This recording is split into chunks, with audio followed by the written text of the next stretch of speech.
এই 3 দিনের জন্য কক্সবাজার গিয়ে যে সুখ শান্তি আমি পাইছি, আমার হাজবেন্ড 7 বছর বিয়ে করছে আমাকে, আজ পর্যন্ত আমি এই সুখ শান্তি পাই নাই। আমার হাজবেন্ড কখনো আমাকে দিতে পারে নাই। কি বলো তুমি? তোমার হাজবেন্ড এরকম সুখ শান্তি তোমাকে এখনো দিতে পারে নাই? জি স্যার, এরকম সুখ শান্তি আমি কখনো পাই নাই। এরকম ভাবে কখনো আমার হাজবেন্ড আমাকে সন্তুষ্ট করতে পারে নাই। তাহলে কি আগামী সপ্তাহে আবার যাওয়া?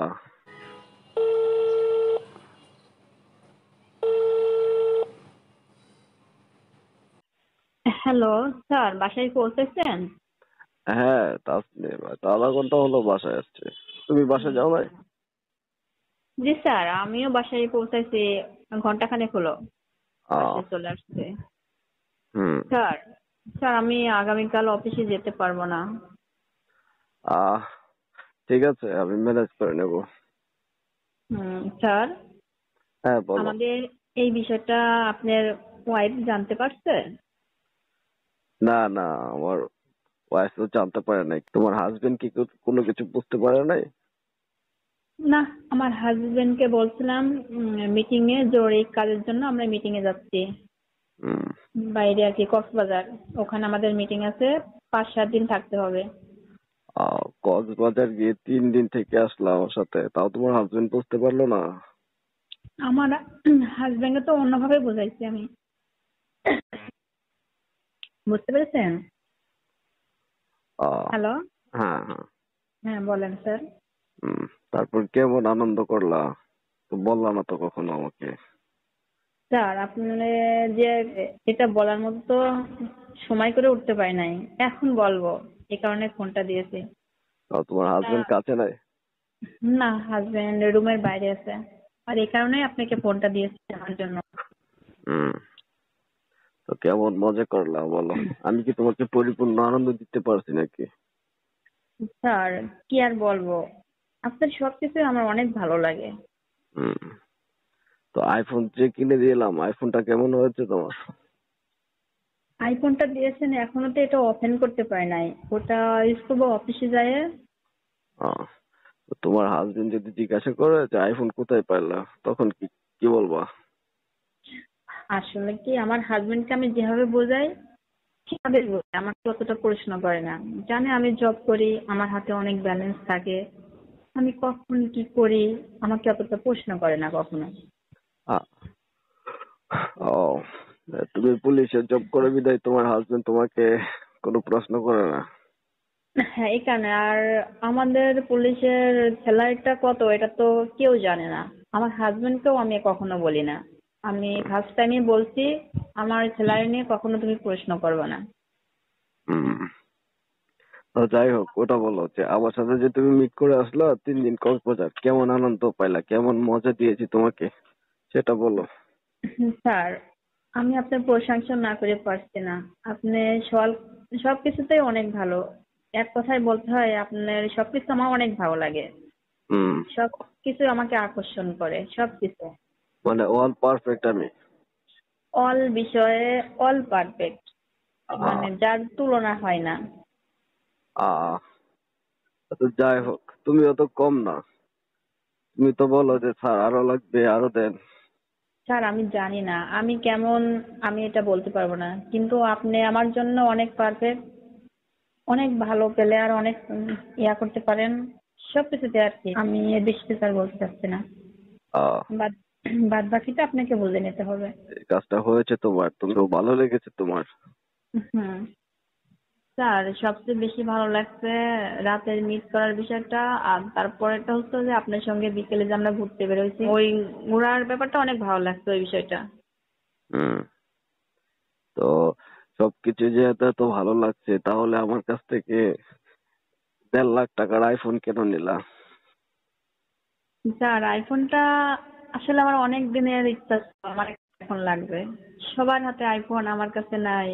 আমার কেমন যেন একটা অনুভূতি হয়, হুম। তাই ভাবলাম কি আমার স্যারের কাছে বলে দেখি স্যার ফোন দেয় কিনা। হুম। তো স্যার তো তোমার। স্যার, আপনি তো যা করলেন তো ভালোই করলেন। হুম। জানি না এইভাবে আর কতদিন চলবে, কিন্তু আইফোন দেওয়া থেকে আপনি কি কষ্ট পেয়েছেন? না না, কষ্ট পাবো কেন? তুমি যে আমার সাথে খেলাধুলা করেছো এটাই তো অনেক বেশি, তাই না? স্যার আপনি কি এই খেলাধুলার বিষয়টা ভেবে কি আমাকে আইফোন গিফট করছেন না অন্যভাবে? না, তুমি আমার কাছে আইফোন চাইছো, তোমাকে দিয়ে ঘুরতে গেলাম। আর আসলে ওহো, 3 দিন ঘুম হয় নাই তো তোমার সাথে, তাই প্রচন্ড ঘুম পাচ্ছে বুঝছো। অনেক ঘুম পাচ্ছে আপনার? তাহলে আপনার প্রশংসা করব কিভাবে? কিভাবে কথা বলবো এত ঘুম আসলে? না না, কথা বলো, সমস্যা নেই। তাই নাকি? হুম। তুমি স্যার তো এখন আসলে আমার দ্বিতীয় হ্যাঁ স্ত্রী বলেন। হয়ে গেছো। শুধু হয়ে গেলাম? তো বিয়ে ছাড়া যে এগুলো হয়ে গেল তোমার সাথে আমার, তো এটা তুমি কেমন দেখতেছো? স্যার একটা মুভিতে দেখলাম বিয়ে ছাড়া হানিমুনে যায় সবাই, কিন্তু আমি যখন কক্সবাজার আপনার সঙ্গে ঘুরতে গেছি তখন আমার অনুভূতি হচ্ছিল যে হানিমুন, কিন্তু আমিও তো সেটাই করলাম, হুম। যে হানিমুনের মতোই সবকিছু হয়ে গেল। তা ভালো লাগে তোমার? হ্যাঁ, এইটা অনেক ভালো লাগছে, কিন্তু এরকম যদি 2-1 মাস পর পর আমরা দূরে কোথাও ঘুরতে যাই আমার অনেক ভালো ফিল আসবে। হুম। ঠিক আছে, আগামী সপ্তাহে যাবো না, কোথায় যেতে পারো তুমি আমার সাথে? না, আগামী সপ্তাহে যাওয়া হবে না, প্রায় 4-5 দিন থেকে আসলাম। আগামী মাসে দেখবো কোথাও যাওয়া যায় কিনা। হুম। স্যার আর তাহলে একটা বিষয়, স্যার বলো। এখন যে আমরা যে জব করি, হ্যাঁ, কিন্তু আপনার আমার সঙ্গে যা কিছু হয়ে গেল এদিকে তো আপনাকে আমার অন্য নজরে দেখতে হবে, কারণ আমি ওই কথাগুলো মনে করলে আপনার দিকে চাইতে পারবো না, আর যখন তখন সবার সামনে। তাহলে এখন কি করতে হবে? তোমাকে কি অন্য জায়গায় ডিউটি দিয়ে দিবো? স্যার অন্য জায়গায় ডিউটি দিলে আমি থাকতে পারবো? আমি কখনো থাকতে পারবো না স্যার। আর কি করবো তোমাকে সেটা বলো জাস্ট। কি করবেন আমি জানি না, কিন্তু কিভাবে ওখানে আমি ডিউটি করব আমি তো অন্যরকম লাগছে আমার, কারণ কেউ না কেউ যদি জানে যায় বিষয়টা। না না, কেউ জানবে না বিষয়টা, এটা কি জানানোর জিনিস নাকি? তুমি যদি কাউকে না বলো তাহলে। আর ওই যে ফোনের মধ্যে যে ছবিগুলো উঠাইছো এগুলা। এই রকম মজার ভিডিও পেতে আমাদের ইউটিউব চ্যানেল টিজে টাইম 11কে সাবস্ক্রাইব করুন। না স্যার, আমার ফোনটা কেউ ধরতে পারবে না আসলে, যাই হোক স্যার, কিন্তু যা কিছু হলো কালকের হম। পর থেকে তো আপনার আমার মাঝে তো অন্যরকম একটা ফিল আসবে সব সময়, তখন কি করব বলেন? যখন যদি অন্যরকম কোনো কিছু হয়, তখন তোমাকে আমি ডাকবো, চেম্বারে এগুলো করে ফেলবো। এখন আমরা দুজনে আরো অনেক ক্লোজ হয়ে গেলাম, স্বামী স্ত্রীর মতো আর কি, কিন্তু হ্যাঁ। বিষয়টা যদি কারোর নজরে পড়ে যায়। না না, কারো নজরে আসবে না, আর এখানে বড় অফিসার তো আমি। তো তুমি এত টেনশন নেওয়ার কি কোনো প্রয়োজন নাই তো। কারণ মানুষের চোখ, মানুষের মুখ কখন কি বলে ফেলাই। এখানে মানুষ দেখবে শুধু, কোনো কিছু বলতে পারবে না কেউ।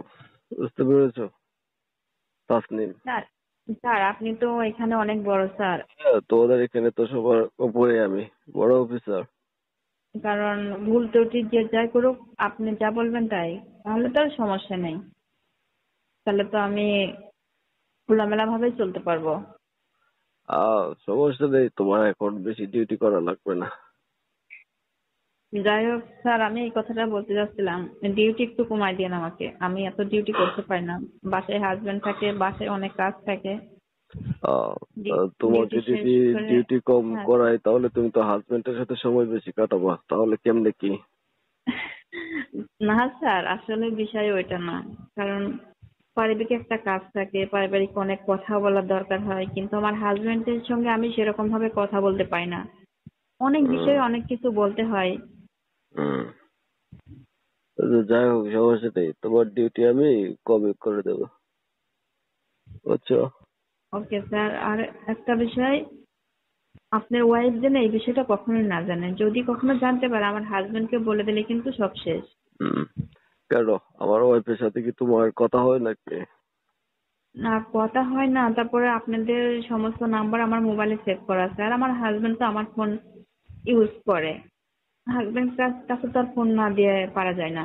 সেই জন্য তো, তোমার হাজবেন্ড যেহেতু তোমার ফোন ইউজ করে, তাহলে তুমি এক কাজ করবা, ওই যে আমাদের যে ছবিগুলো উঠাইছো ওই ছবিগুলো ফোন থেকে সরিয়ে নিবা।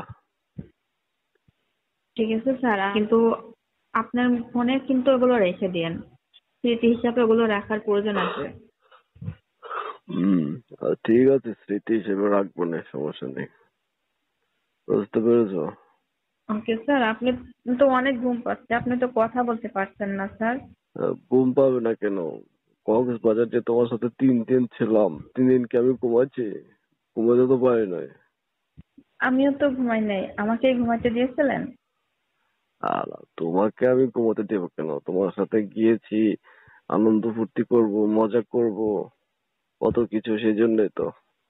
3টা রাত, 3টা দিন একটানা কিভাবে যে শেষ হয়ে গেল, উম, মানে বন্ধ রুমের ভিতরে।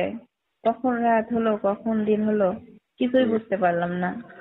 3 দিন তো কক্সবাজারে ছিলাম, কিন্তু বাহিরে তো ঘুরি নাই। বাহিরে তো হয়তো বা দুই একদিন। ঘন্টা 2-3 ঘন্টাও ঘুরি নাই। সারাক্ষণ তো রুমের ভিতরে তুমি আর আমি। তাই তো বললাম স্যার যে কিভাবে রাত চলে যায় দিন হলো, দিন চলে যায় রাত আসলো, কোনো কিছুই বুঝতে পারলাম না। সেটাই তো। তো অনেক মজা করছেন না, এই দিনগুলোর কথা কখনো ভুলে যায় না স্যার। তোমাকে তো আনন্দ দিতে পারছি, সেটাই হচ্ছে অনেক কিছু। হ্যাঁ, মজা শুধু আমি একা পাবো কেন, আপনি তো অনেক মজা নিয়েছেন। উম, তো তোমাকে বললাম যে কক্সবাজার থেকে কোনো কিছু কেনাকাটা করো, তুমি না। তারপর ঢাকা এসে বললা যে স্যার একটা আইফোন কিনে দেন। আসলে আমি এটা ভাবলাম যে আইফোন যেহেতু নিব ঢাকা থেকে নেই, কক্সবাজার থেকে শুধু শুধু নেওয়ার কোনো প্রয়োজন নেই। হম, যাক, সমস্যা নাই। আইফোন কি খুলে দেখেছো?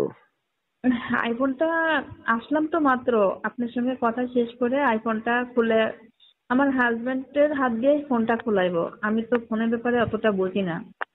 হাজবেন্ড আহ সবকিছু ঠিক করে দেবে, সিম ভরে দিবে, কোথায় কি আছে, নতুন মোবাইল কিনলে অনেক কিছু করতে হয়, হম। ওগুলো সিস্টেম করে দেবে আর কি। আহ তাহলে কি আগামী সপ্তাহ আবার হবে নাকি? স্যার, আইফোন চাইছিলাম আপনার কাছে, ফোনটা দেওয়ার আগে আপনি আমার কাছে যা কিছু করলেন আমার সম্পূর্ণ তৃপ্তি দিয়েছেন আপনি।